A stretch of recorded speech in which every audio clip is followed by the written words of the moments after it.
Crap.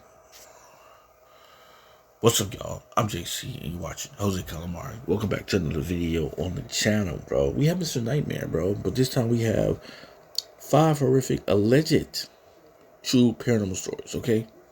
And it seems that we have, I don't know, camera footage in this first part? I don't know. But, yeah, bro, I love paranormal stories. I love story times, bro, and I love jumping into them. And every time we do jump with Mr. Nightmare, it's usually like a true crime, real life story situation. But we never really get the paranormal about Mr. Nightmare. So I just went back and found this, and I was just like, let's see what y'all think about these stories and how y'all react if y'all was involved with them. Let's get into it. Oh, that's just an intro. Oh, hell no. I'm never working in that office ever again. When I was 21 years old, I worked the maintenance and custodial position at the nearby daycare down the block. My job entailed disposing of trash, moving and setting up furniture for special events, performing preventative maintenance, keeping supplies organized, maintaining and cleaning the facility, caring for equipment, and overall maintaining a safe environment, which included reporting suspicious activity that may lead to child abuse or mistreatment. Some days I'd even be the one both opening and closing the facility. It was a pretty demanding job since it was just me and one older guy who was more or less my boss. Most of the time I'd be the one to lock up the place, as he would go home earlier. The daycare building is on the grounds of a Catholic school and church, though I'm pretty sure the daycare was open to anybody, regardless of religion. The older worker, who I'll just refer to as Bob, was leaving early this one day. It must have been a Friday because he always left early on Fridays. He told me the things I needed to get done before cleaning up. Start with the usual clean up the classrooms, and also pack the rest of the Thanksgiving decorations from the classrooms back into the crates, bring them down to the basement, and then start bringing the Christmas crates upstairs. These crates contain decorations that would be used all over the building, from the lobby to the hallways to the classrooms. The childcare staff would be the ones to do the actual decorating, but it was my job to clean up all of it and bring the crates up and downstairs. Since it was now after Thanksgiving, it was time for Christmas decorations to be brought up. All the kids and staff were gone by this point. It was dark out between 6 and 7 o'clock. I was the only one left in the building, so I locked all the doors while I continued my work. I went down to the basement, which was used mostly for storage. Since it was cold out and we were past outdoor play season, all the outdoor toys that were usually in the courtyard play area were downstairs in the basement. This included but wasn't limited to plastic slides and those toy cars that kids would move themselves in with their feet. The basement consisted of a hallway which passed the boiler room and the hot water heaters, and at the end of the hallway was the storage room.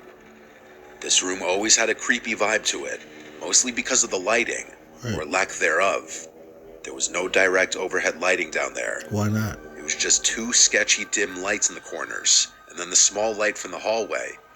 The basement ceiling also wasn't high. I had to slightly crouch to avoid hitting my head in certain spots. Damn. It was like a hybrid of a basement and a crawl space. But then again, I'm 6'3", so to shorter people this wasn't an issue. Yeah, I'll dig The it. basement had a bunch of small windows that would make it decently bright down there during the daytime, but obviously at this point it was dark.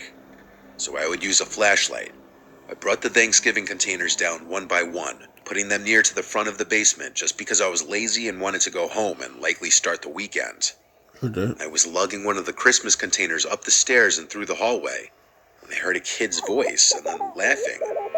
It was very muffled, but I definitely knew what I heard. Okay. I stopped pushing the container and started looking around the place. I checked every classroom, then the indoor playroom, then the art room, then the bathrooms.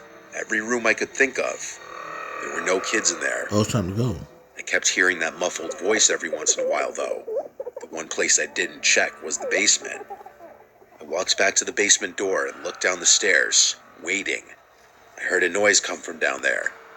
The realization that there was a kid down there dawned on me, and so I ran down the stairs yelling, "Who's down there?" thinking one of the kids snuck down there. Right. I got to the bottom and ran the basement hallway to the storage room. I saw one of the toy cars moving for like a second before coming to a halt. Okay. It was 100% as if it had just been pushed. I stood in place and looked around the room. I didn't see any kids that could have just pushed that car. I said, "Anyone down here?" multiple times. It was dead silent. Nah, The silence was actually deafening. I started actually looking inside the boxes and containers, thinking a kid could be hiding in one of them. No. But halfway through, I started realizing there was no way a kid could close any of these containers or boxes on top of themselves. At this moment, I felt like I was alone, but that I also wasn't. I can't explain it. And then, right behind me, I heard something plastic drop to the floor. Whoa. There was no draft whatsoever down in that basement.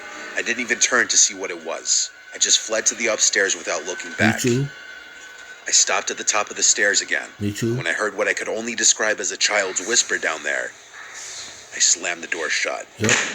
I didn't know what else to do except call Bob. I quit. And in short, he said if I think there's a kid down there that I need to call the police.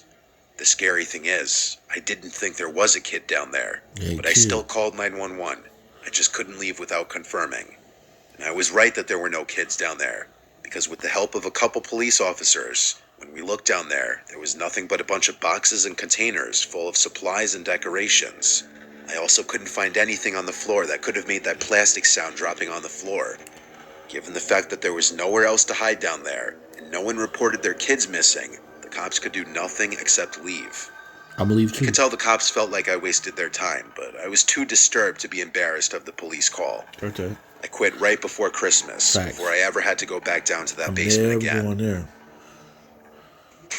It's here, baby. You ready to see it? Come on, come on. Ready? Down to that basement again.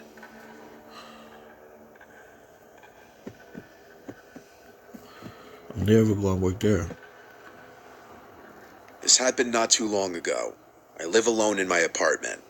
I'd like to get it out of the way that I don't take any medication, nor am I diagnosed with anything that would impair my awareness or cause me to hallucinate. Okay. This night was a one-time incident that I can't explain. Right. And I really hope it stays a one-time incident. I had a long day at work. I work as a construction worker in the city, and I go to the gym 4 to 5 days a week on top of it. Okay. So depending on the projects we're working on at work, when I get home, I'm ready to collapse on a couch. I believe you. After work and the gym one night, I stopped for food on the way home because there was no way on earth I was about to cook. I was shot. I got home and plopped the Chipotle I just bought on the ottoman in my living room. Smash. I just laid out on the couch as I ate. Smash some Chipotle. This was later in the week, so I was already tiring out. I demolished the Chipotle, and I definitely could have eaten more, but I was honestly so tired that I actually fell asleep on the couch while watching TV. Be like that. I woke up a few hours later, realizing it was like 11 o'clock at night. Damn. I was so comfortable on the couch under the blanket, honestly, that I didn't want to get up. Fuck it. But I realized I left my contacts in, so I went to the bathroom to take them out. And at that point, I went to my bedroom to just go to sleep in my actual bed. Sure. Walking to my room, I heard my name called from the living room. All I could think was, what the actual fuck? It was a female's voice. I turned back around and went into the living room. Why? I flicked on the light, but the room was too blurry. I said, "Who was that? Mom?" No answer. I had to go get my glasses from my room if I wanted to see. Nigga, you can't see. Why would your mom be in your house at 11 p.m.? Did you give her a key? Did you give her a key? That's why niggas don't be using logic. There's nothing you can tell me, bro. There's no way. If I know the facts, there's no way I'm investigating, bro. If he knows that his mom, if his mom does have keys to his apartment, fine. Okay, maybe that's her. But like, no, bro. No. I made my way to my nightstand and grabbed my glasses and then went back out to the living room. I was the only breathing soul in here. My apartment isn't huge. It's just the kitchen and living room, which are one space, then my bedroom and a bathroom. Alright. Not many places to look and not many places to hide. Bet. But there also shouldn't have been anyone in my apartment. I called my mom just to confirm she wasn't here. I apparently woke her up with my phone call, Exactly. so that answered that. I chalked it up to a brain fart moment, because Sure. clearly no one was in here. So I went to bed. It wasn't as easy to fall asleep this time, because now all I was thinking about was how I just heard a voice say my name. It was when I was finally seemingly starting to fall asleep that I heard a female voice say my name again, from inside the bedroom. I flipped over on my back and looked across the room. All I could see was this big, tall, human-shaped mass a few feet in front of my bed. I could see the long hair of a woman. Hell I no. could barely see what I must have imagined to be distorted facial features. I let out a harrowing scream as I fumbled for the light switch or my glasses. Whoop their ass. I knocked over the lamp as I finally found the switch to turn it on. Whoop their And no, ass. there was nothing at the end of my bed.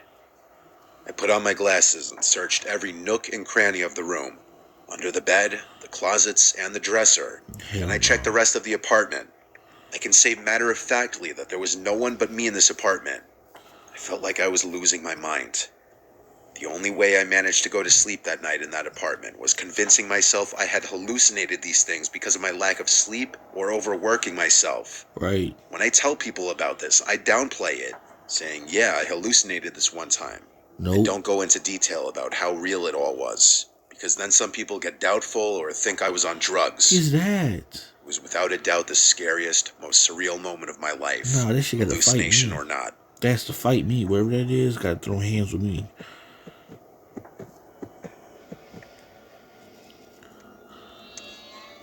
I'm 27 years old, living with my brother James in a house we share. Never had anything severely strange or abnormal happen to me in my life. But there was this one week that I experienced this strange series of events. It started on what I thought would be a normal night like any other. I was in the kitchen washing the dishes before getting ready for bed.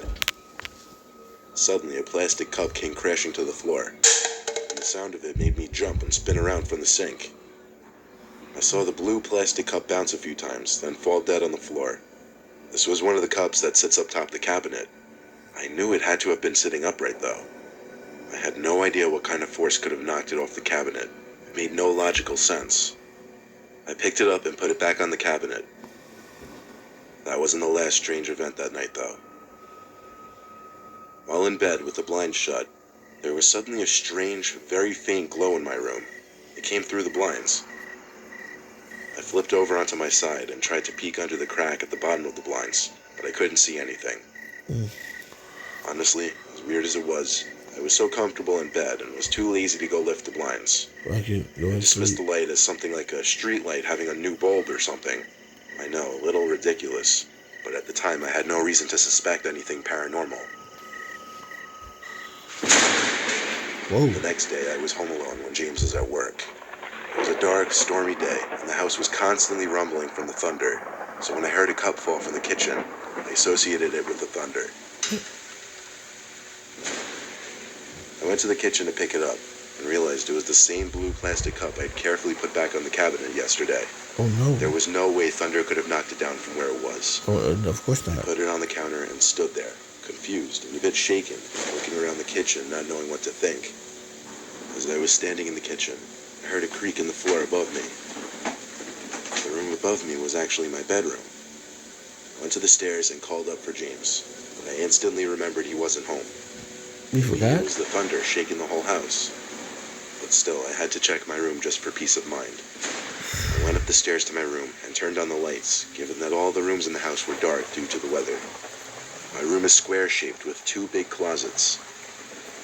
The room was clear, as were the closets, so I shut the light and went back downstairs. That night, when James got home, I had a discussion with him about the strange events that had been taking place. He said he hadn't been aware of any of it. Still, nothing that happened up until that point was extremely unusual. For the rest of the night, things were normal. I fell asleep with ease. I awoke at some off hour in the night. It was still dark. I checked my phone. It was 2 in the morning. I rolled back on my side and shut my eyes. When I heard the distinct sound of a finger tapping on a window, I could feel my heart in my throat. I didn't know why someone would be knocking at my window, but I didn't want to see who could be out there. Oh look. But for some reason, it took me that long to realize I was on the second floor of the house. Therefore, nobody could be on the outside of my window. I pushed the sheets off my body and flipped to face the window. There was no one standing there on the inside, though. So I lifted the blind, and there was no one outside either. Still, I knew that I heard what I heard, and I knew I hadn't been imagining or dreaming it. Right. I ran to my brother's room and started freaking out. I don't know whether he believed me or not. Quite frankly, I don't think I'd believe me if I hadn't experienced it. I slept in the living room that night, and it's been 3 weeks now without any paranormal incidents. I never believed in the supernatural until this happened. NBA stars I don't know. You probably these got days. some Change the scary game movies. in an instant. You That's got why some scary DraftKings movies. live betting Forgot. is built. Start Normal hearing shit, incidents. bro. I never believed in the supernatural until this happened.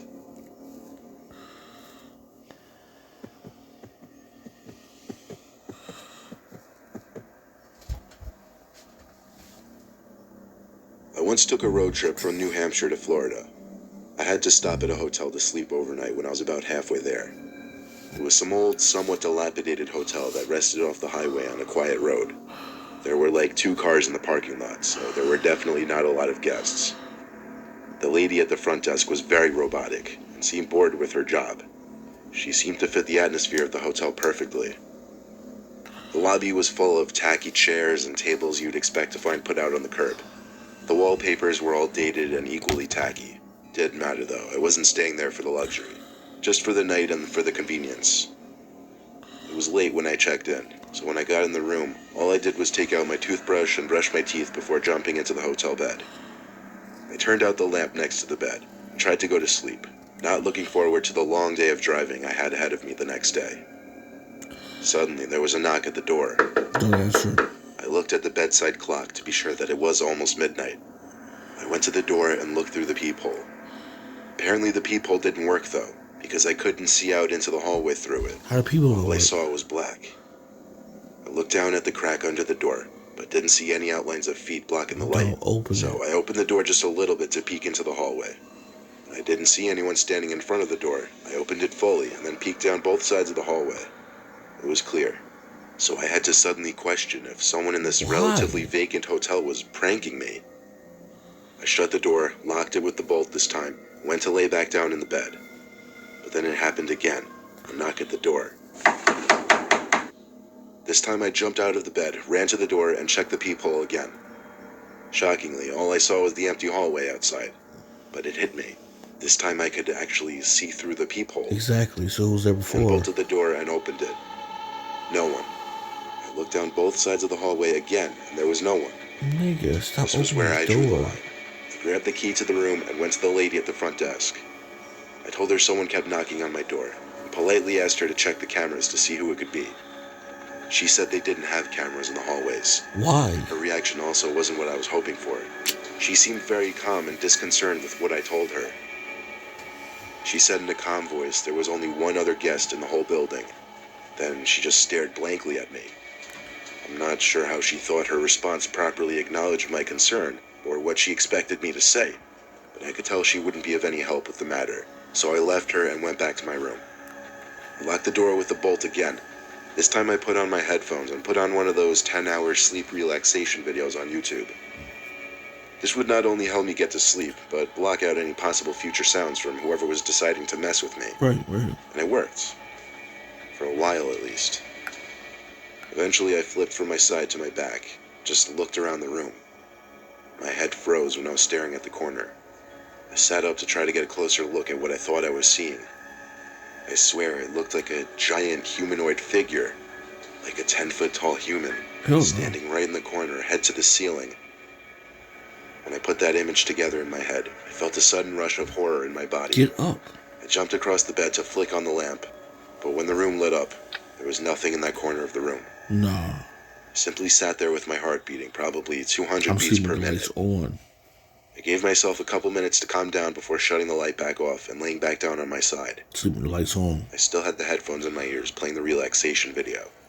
It helped calm me down a little bit. I didn't last even 2 minutes without sitting back up and examining the room again, however. And there it was in the corner, what looked to be a 10-foot tall humanoid figure. I crawled to the edge of the bed to get as close a look as I could before practically shitting myself. I saw what I was sure was a long arm at the side, moving. I dove to turn on the lamp again, and the corner was empty again. I didn't stick around that time. I packed up my few things in a matter of seconds and left the room. Facts. I gave the key to the woman and said I'm checking out early. She didn't even say a word as I stormed out that front door of the hotel. I bet. I continued driving until I found another hotel, where I fell fast asleep with no supernatural disturbances. What hotel is this? Because I'm never going there.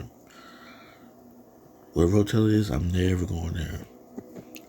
Y'all let me know in the comment section below what hotel it is. As a kid, I had a bedroom on the first floor. Money was a little tight, and our mom was taking care of 4 kids. I was the youngest, so I had the little room. My room was next to the living room, a small square room with wood flooring. There were 2 big vents in the floor in this room in 2 opposite corners, and also 2 vents in the ceiling. My bed took up half the room. Like I said, it was a very small room. I'll keep it short and straight to the point. I was 13 years old doing my homework on my bed since I didn't have a desk in my room when I heard a child's laughter. I went outside my room to look around the living room and kitchen for any of my siblings. Everyone seemed to be upstairs though. Usually in these kinds of stories, you hear people say they just chalk these kinds of things up to their imagination. I But would. that's stupid. I definitely heard that laughter. There's no way I imagined something so clear. I continued my homework, but with one ear perked up listening for any other suspicious sounds. Eventually enough time passed that I was able to move past it. In fact, it seems it was just about when I was able to get over it that I heard it again. A child's laughter. Or more so, giggling, I should say. This time it went on longer. It wasn't coming from outside my room. It was somewhere in the room. I figured one of my brothers were hiding from me. I followed the sound of the laughter, strangely to the corner of my room. Then I looked down at the vent on the floor. Pennywise? It was coming from inside the vent. Oh, it's definitely I Pennywise. got down on my knees and pressed my ear up to the vent. There was no more giggling at this point, though. When there was a silence for a few seconds, I lifted my ear from the vent and then put my eyes up to the vent to get a peek inside. It took me a second to realize I was staring at a pair of eyes looking back up at me. I shrieked like a girl and screamed for my mom. Bet. She came storming into my room moments later, but of course the noises were gone, as were the eyes. My mom thought I was going crazy due to a lack of sleep, Right. but I refused to sleep in that room. I'm here. So she let me sleep in her room that night. Facts. She's sleeping That there. went on for a week, actually, before she put her foot down. I spent the next 4 years in that same bedroom before we moved, and nothing paranormal ever happened to me since that one particular night. Still was sleeping there. But tell your mom to sleep in that room, see what happened. Crazy. Yep, all this extra noises. Yeah, bro. Those stories kind of crazy. Me personally, bro, I wouldn't be find myself in those situations, bro. If I did, I wouldn't be involved in them that much because I'll be gone. It's time to go. That's just me, bro. Y'all let me know in the comment section below what y'all be doing in those situations, bro. And what was your favorite story after 5, bro? Until next time, guys, I'm JC. Watch those of Calamari. Later, people.